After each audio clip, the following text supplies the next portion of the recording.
Hello, BookTube, and welcome back to your Daily Penguin. Slow waddle through all the penguins that I have, all the penguins that I have read, all the penguins we can talk about together. And today we are going to the ancient world. We will be bouncing all over the place, so it won't be arranged neatly. But we are going to Quintus Curtius Rufus, who wrote a big book on Alexander the Great. His life, all of his folklore, especially his military campaigns, and all of the Roman historical falderall that goes along with that. In other words, as is shorthanded with the Roman historian Livy, the speeches. All the characters talk in this book. When there's very little, almost no grounds historically to say what they said or that they ever said anything. Speeches in this kind of Roman history or Romanized history are rhetorical exercises. They are meant to get at the heart of what's going on in the story and embellish it there and enhance the drama. They're not meant to be verbatim accounts of what anybody said, but you'll know that if you're going to go into this, and you should, because Quintus Curtius Rufus is among a handful of what passes for our sources for Alexander the Great, which would have struck Alexander and a lot of the people around him as downright mysterious, utterly impossible. When Alexander set off to conquer parts unknown, he had an official historian with him, a man named Callisthenes, whose job it was to record all of the events. But on top of that, Alexander's courtiers and friends and generals and hangers-on and also correspondents back home knew that he was a historical figure. They knew that more than he did. And they all kept notes, and they all wrote books. All of them did. Well, afterwards, when Alexander died, unexpectedly, at a young age, all of them wrote books.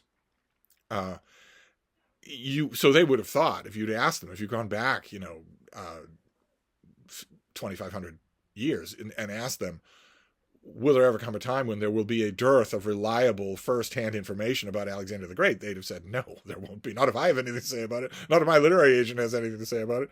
And yet, that's exactly true. And when you are studying Alexander, therefore, you are forced to grapple with sources in a way that you aren't really forced to do with, for instance, Tacitus or even Suetonius. Because here it's a question of how do we know anything? It's not a question of where was, so-and-so on such and such a day. It's how do we know any of this? That historical daisy chain, that provenance, is dodgy in the best of circumstances. It's incredibly dodgy with Quintus Curtius Rufus. There was one manuscript of his that survived the general wreckage of the end of the ancient world. And it was copied. There were copies made. There were lots of copies made because it's the story of Alexander's conquest. It's a very picaresque story. But the original was lost. So we don't know how faithful the copies were. And the copies vary. And a lot of them are partial. And there's a lot of Curtius Rufus that's missing anyway, including anything about the man. There's been a little cottage industry for 500 years. Since AD 900, there's been a little cottage industry about who this guy was and when he lived. I myself think that the strongest historical tradition for Quintus Curtius Rufus puts him in the time of the Julio-Claudian emperors, puts him specifically in the orbit of Sejanus during the reign of Tiberius, and then afterwards, where he manages to survive in a deluge that swamped a lot of cork boats. He managed to survive. That's all guesswork. But I like it. I think it's better guesswork than especially stuff that puts him much later in time. Who he is largely irrelevant to what he wrote, except that you're going to be wondering about where the emphases fall in the rhetoric of this book. And rhetoric is a big part of this book, unfortunately. Or fortunately, depending on how you look at it. If you're all that wound up about knowing exactly what brand of aftershave Alexander the Great used, then you're not going to like the figure of Quintus Curtius Rufus, because you're going to be able to tell fairly early on what an easy hand he's taking with whatever sources he had. And what were those sources? Was he looking at Callisthenes? Was he looking at Diodorus? Was he looking at basically cliff notes of either of them and not bothering to look at the original? We don't know. We don't know anything about him or his work habits. But if you're not all caught up in that, I mean, everybody has a period where they want to know what is knowable about Alexander the Great that isn't physical. We have physical remains. That's a lot harder to be ambivalent about. Written material, though, if you're not all that upset about not knowing which of the tall tales, this famous painting on the cover is one of the tall tales of Alexander, where he is presented with the captured mother of his greatest enemy. She was in the baggage train and she is captured, and she wants to know, she wants to address herself to Alexander, and addresses herself to a tall, comely young man, assuming that it is Alexander because he has a regal bearing and because people are deferring to him. And it's not the right guy. it's Hephaestion, Alexander's greatest friend. And the moment here in this painting is Alexander saying to her what he is reported to have said in that moment, which is that it's all right. It's no mistake. He is Alexander too. Do we have any idea whether or not anything like that moment actually happened? No, we don't. But you get moments like that sprinkled throughout here, and you have to wonder how many of them are rhetorical inventions. Marierano has a great offhand quip about how the darkest day in Alexander's studies was the day that Quintus Curtius Rufus went to rhetorical school. And you're going to see some of that when you're reading through here. You will have to piece through what sounds right and what doesn't, and piece through the other accounts that we have, which aren't all that much better. Probably the best one is Arrian, but why do we say that? Largely because of what we're guessing about what he based his account on. Same guesses apply to Quintus Curtius Rufus, except he seems like more of a boob. Narratively speaking, he seems like more of a credulous boob. So that you're not 100% sure that you trust him, even if you had grounds to trust him.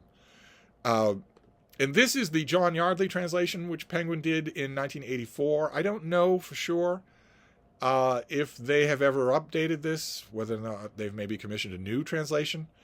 There's only so much you can do, translation-wise, there's only so much you can do with Quintus Curtius Rufus. And I want to give you a sample of that, just a taste of that. Well, just one, I promise. Oh no, the problem is that I go back to this thing so many times. I've got bookmarks all through it. Let's find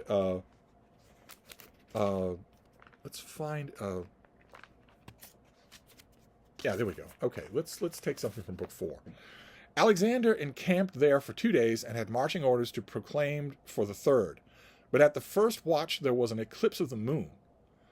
First the moon lost its usual brightness, and then became suffused with a blood-red color, which caused a general dimness in the light it shed. Right on the brink of a decisive battle, the men were already in a state of anxiety, and this now struck them with a deep religious awe, which precipitated a kind of panic. They complained that the gods opposed their being taken to the ends of the earth, and now rivers forbade them access, heavenly bodies did not maintain their erstwhile brightness, and they were met everywhere with a desolation and desert. The blood of thousands was paying for the grandiose plans of one man who despised his country, disowned his father Philip, and had deluded ideas of aspiring to heaven. Mutiny was but a step away when, unperturbed by all this, Alexander summoned a full meeting of his generals and officers in his tent and ordered the Egyptian seers, whom he believed to possess expert knowledge of the sky and the stars, to give their opinion. So sure, surrounded by Alexander's extremely formidable, battle-hardened generals, you're going to give a free opinion. But you can see that's Yardley doing, actually, off the top of my head, this is disgraceful, but off the top of my head, I'm not sure if this John Yardley is my John Yardley. I don't know if this is Jonathan Yardley, the critic. I doubt it very much, but it could be, I suppose. I would think he would know better than to translate it into English like that. But you can hear from even that one passage that this is not going to be exciting reading. It's going to be a little stiff. And I can tell you, that is not just Yardley.